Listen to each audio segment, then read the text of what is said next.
and instinctive. And then there was a small empty that lost his feet only. He was so happy the whole time.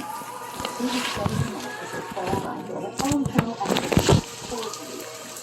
Witnesses were waiting. The little liar was his friend. The house was a liar, a con artist, and sociopath. He couldn't resist his back to his friend, and he had his